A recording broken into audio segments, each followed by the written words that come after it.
यहाँ पर अब 2-2.5 घंटे ही बाकी है और जो तस्वीरें निकल करके सामने आ रही है उसमें यही देखने को मिल रहा है कि वोटिंग प्रतिशत अब बढ़ता ही जा रहा है। और जैसे कि मैंने आपको पहले भी बताया कि बड़े दिग्गज मैदान में उतरे, जब मतदान करने के लिए पहुंचे तो उन्होंने लोगों से अपील की है कि घर से बाहर निकलिए और वोट डालने के लिए पहुंचे। और यही देखने को मिल रहा है, लोग अब पहुंच रहे हैं। 2-2.5 घंटे का ही समय बाकी है, देखिए। और अभी कहां कितना मतदान, 3 बजे तक अजमेर की बात कर ले तो 52.62% यहाँ पर मतदान हुआ है। ये बात हम आपको अजमेर की बता रहे हैं और भी आपको बताएंगे कि कहां पर कितने फीसदी मतदान हुआ है, क्योंकि अब जो तस्वीरें निकल करके सामने आ रही है उसमें बड़ी संख्या में लोग मतदान करने के लिए पहुंच रहे हैं। और ग्राफिक्स के जरिए महासंग्राम 2023 और हम आपको ये पल पल की अपडेट दे रहे हैं। देखिए, इससे पहले भी हमने आपको बताया था 1 बजे तक कितना मतदान हुआ और अजमेर में 3 बजे तक 52.62% यहाँ पर अभी रिकॉर्ड बताया जा रहा है। और लगातार बड़ी संख्या में लोग पहुंच रहे हैं, घर से बाहर निकल रहे हैं। 2-2.5 घंटे का ही समय बाकी है और हम भी लगातार यही अपील कर रहे हैं, न्यूज़ 18 राजस्थान की आप जाइए और मतदान कीजिए। वहीं आपको बता दें कि अलवर की क्या है अभी स्थिति, 58.13% यहाँ पर मतदान हुआ है 3 बजे तक का। ये हम आपको रिकॉर्ड बता रहे हैं। तो देखिए, अलग अलग जिलों से जो तस्वीरें निकल करके सामने आ रही है। सबसे पहले न्यूज़ 18 राजस्थान पर बांसवाड़ा 59.76% यहाँ पर मतदान हुआ है। पल पल की अपडेट लगातार हम आपको दे रहे हैं। और कितना मतदान कहां 3 बजे तक हुआ है, 12 की बात कर ले 61.05% यहाँ पर मतदान हुआ है। लगातार हम आपको अपडेट दे रहे हैं और कहां कितना मतदान, ये न्यूज़ 18 राजस्थान आपको सबसे पहले बता रहा है। बाड़मेर में 56.92% मतदान हुआ है। देखिए, जिले वाइज हम आपको बता रहे हैं कि कहां पर कितना मतदान हुआ है। और भरतपुर की बात कर ले तो 54.85%। सोचिए, 54%, मतलब लोग पहुंच रहे हैं, अभी भी निकल रहे हैं मतदान करने के लिए। भीलवाड़ा में भी 54.70%। सुबह जो आंकड़े आ रहे थे, देखिए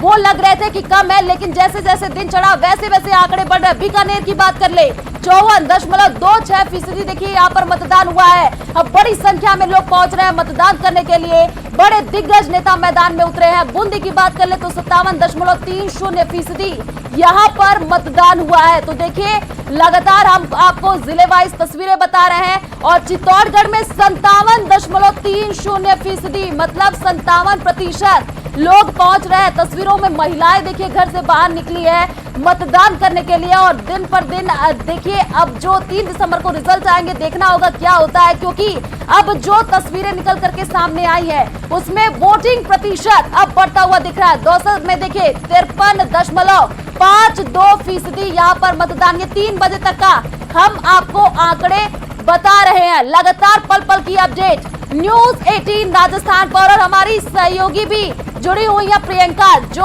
आपको पल पल की अपडेट देंगी कहां पर कितना प्रतिशत मतदान हुआ और किसके बीच में कितनी फाइट है। Priyanka, over to you.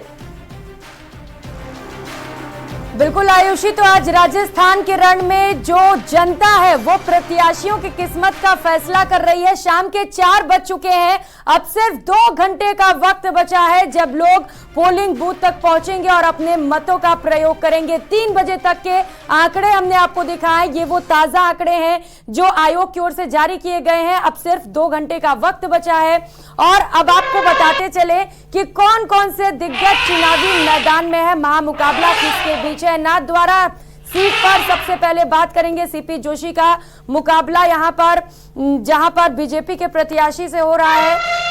Doctor CP Joshi speaker हैं, विश्वराज सिंह मेवाड़ बीजेपी के प्रत्याशी हैं। विश्वराज सिंह मेवाड़ जिन्होंने हाल ही में भाजपा ज्वाइन की है और भाजपा ज्वाइन करने के बाद ही चिंतन मंथन किया गया और उसके बाद विश्वराज सिंह मेवाड़ को टिकट थमा दिया गया।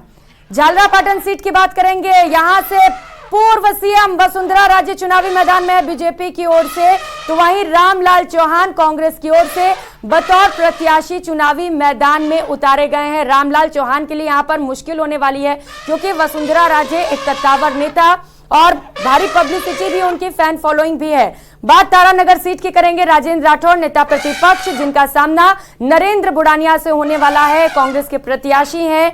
अब जनता लगातार इन सभी प्रत्याशियों की किस्मत का फैसला भी कर रही है और जो उसका जनादेश है वो ईवीएम में कैद होता चला जा रहा है। लक्ष्मणगढ़ सीट की बात करेंगे। गोविंद सिंह डोटासरा का सामना सुभाष महरिया से हो रहा है। पीसीसी चीफ है गोविंद सिंह डोटासरा, कांग्रेस के प्रत्याशी हैं, जिनका सामना सुभाष महरिया से हो रहा है, जिसे बतौर प्रत्याशी बीजेपी ने मैदान में उतारा। जोटवाड़ा सीट की बात करते चले। राज्यवर्धन सिंह राठौड़ सांसद हैं, बीजेपी से विधायकी के प्रत्याशी के तौर पर मैदान में है।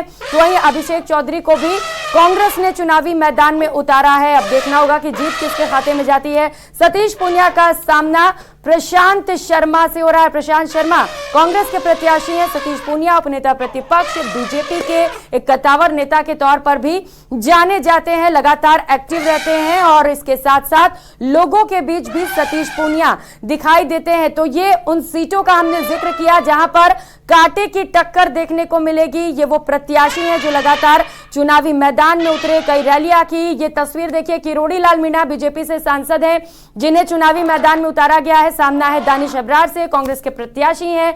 किरोड़ी लाल मीणा एक ऐसे सांसद हैं जो सबसे ज्यादा सड़कों पर संघर्ष करते हुए दिखाई देते हैं, फिर चाहे वो बात पेपर लीक का मुद्दा हो, जिसे लेकर वो लगातार मैदान में रहे। बाबा बालकनाथ बीजेपी से सांसद, प्रत्याशी है बीजेपी के। इमरान खान कांग्रेस की ओर से। तो यहां पर हिंदू और मुस्लिम के बीच में कड़ा मुकाबला देखने को मिल रहा है और देखना खास होगा कि जीत किसके खाते में जाती है। स्टूडियो से लगातार सहयोगी श्रुति और पल्लवी हमारे साथ जुड़ी हुई हैं। Pallavi, what to you? मुकाबला तो प्रियंका बिल्कुल आपने सही कहा कि देखना बेहद ही दिलचस्प होने वाला है कि आखिर किसके बीच कौन जो लड़ाई लड़ी जा रही है, कौन जीतकर सामने आता है। क्योंकि दावे कर दिए गए हैं नेताओं की तरफ से, वादे कर दिए गए हैं जनता को लुभाने के लिए, लेकिन जनता कितनी इनसे रिझी है श्रुति, ये तो 3 दिसंबर को पता चल जाएगा। और क्योंकि राजस्थान में, जैसा हम आपको लगातार बता रहे हैं कि 30 सालों में कोई भी सरकार 5 साल के बाद रिपीट नहीं की। राजस्थान की जनता हर साल, हर 5 साल के बाद अपने टेस्ट को चेंज करती है। राजस्थान की जनता अपने मुद्दों के हिसाब से वोट कास्ट करती है। एक तरफ बीजेपी के तमाम आरोप है कांग्रेस पे, चाहे वो अपराध को लेकर हो, भ्रष्टाचार को लेकर हो, तुष्टीकरण को लेकर हो, पेपर लीक का मसला हो, तमाम महिला अपराधों के मुद्दे हो, तमाम इन मुद्दों को लेकर बीजेपी हमलावर हो। उधर कांग्रेस ये कहती है कि ठीक है, पेपर लीक मुद्दा रहा, लेकिन उसके लिए हमने कमेटी भी बनाई, उसके लिए हमने तुरंत फौरन एक्शन लिया, जो किसी भी प्रदेश में, किसी भी राज्य में नहीं लिया गया है। पेपर लीक का मसला तो मध्य प्रदेश में भी रहा, पेपर लीक का मसला तो गुजरात में भी रहा, उत्तर प्रदेश में भी रहा, उत्तराखंड में भी रहा, लेकिन उसके बाद भी हमने वो आपको पेपर लीक के मुद्दे को तुरंत एक्शन लेते हुए दिखाया। और अभी तक के परसेंटेज आपको बता दें, इस बीच में सबसे ज्यादा जो 3 बजे तक के आंकड़े ग्राफिक्स के माध्यम से हम आपको दिखाएंगे कि सुबह 7 बजे से मतदान केंद्रों पर जो मताधिकार का प्रयोग करके लोग अपने घरों से बाहर निकले और उसके बाद से अभी तक 3 बजे तक कितने वोटिंग कास्ट परसेंटेज हो चुके हैं। लगभग 55.63% अभी तक आ चुके हैं सामने कि कितने,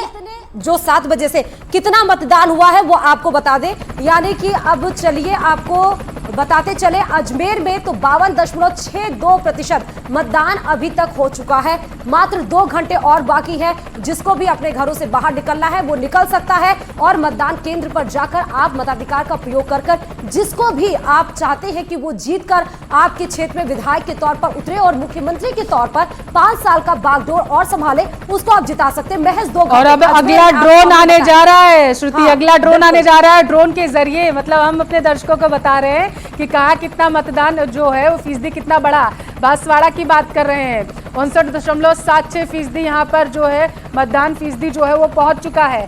दर्शक क्योंकि बाहर निकल रहे हैं, इसका मतलब श्रुति इससे ये पता चलता है कि बाहर निकल रहे हैं और वो इस्तेमाल कर रहे हैं अपने वोट का। 12 का बताइएगा। 12 की बात कर ले तो 61.05%, 55 से सीधे 61 पर। वही हम आपको बता रहे, जैसे जैसे 2 घंटे और बाकी है, एक्साइटमेंट भी अलग होता है। वहीं बाड़मेर की अगर बात कर ले पल्लवी, तो 56.92 यहाँ तक पहुंच चुका है श्रुति। जैसा कि हम फिलहाल के लिए ग्राफिक्स में देख पा रहे हैं, और ड्रोन जो था उड़ता हुआ आया और इसने बताया कि देखिए कितना हुआ। आगे बताइएगा भरतपुर का दर्शकों को। भरतपुर में 54.85%, यानी कि सीधे सीधे उड़ान भर रहा है। सीधे आपको 54 से 55, अभी तक 50 थे, अब 54 हो गया भरतपुर का आंकड़ा और अभी धीरे धीरे बढ़ेगा क्योंकि 2 घंटे बाकी है। 2 घंटे में तो कुछ भी हो सकता है, क्योंकि भविष्य को तो आप अनुमान नहीं लगा सकते, वैसे भी फ्यूचर अनसर्टेन होता है। लेकिन 2 घंटे बहुत है, जिनको भी मताधिकार का प्रयोग करना है वो निकल सकते हैं। लेकिन अभी तक के ओवरऑल अगर हम वोटिंग कास्ट परसेंट की बात करें तो 55.63% वोट कास्ट हो चुके हैं। 2 घंटे और बाकी है। लगभग अनुमान हम एनालिसिस इस बेसिस पे ये कर सकते हैं कि 70% 70 से 75% तक इस बार राजस्थान की जनता वोट कास्ट करेगी, तब भी ठीक है। हालांकि होना तो 100% चाहिए, क्योंकि लगातार निर्वाचन विभाग की तरफ से तमाम वो कवायतें की गई है, तमाम कोशिशें की गई है, न्यू टेक्नोलॉजी को लिया गया है, पहली बार होम वोटर्स की सुविधा दी गई है, नए वोटर्स के लिए सर्टिफिकेट की व्यवस्था की गई है, सेल्फी पॉइंट्स बनाए गए हैं, तमाम वो व्यवस्थाएं की गई है। और अगर आप अपने घर से निकलेंगे ही नहीं, अगर आप अपना वोट ही कास्ट नहीं करेंगे, तो आप किस अधिकार से ये बोल पाएंगे कि आपके विधायक ने कोई काम नहीं किया है या फिर मुख्यमंत्री राज्य में कोई काम करते नहीं है? क्योंकि आपका जब हक था, आपका जब दिन था, तो आप अपने दिन को, आप अपने हक को ना समझ पाए, ना उसका इस्तेमाल कर पाए। श्रुति, बहुत कोशिश की है, बहुत कोशिश की है निर्वाचन विभाग ने, मतलब सेल्फी पॉइंट बना दिए श्रुति, और इसके साथ साथ तमाम तरीके की चीजें की गई हैं निर्वाचन विभाग की तरफ से कि वो अपने मताधिकार का प्रयोग करे जाकर के श्रुति। और लगातार हम भी यही अपील कर रहे हैं कि आप घरों से बाहर निकलिए, अपने अधिकार का इस्तेमाल करिए। आप बहुत बड़ी भूमिका में हैं अभी इस वक्त सत्ता बनाने और बिगाड़ने की स्थिति में।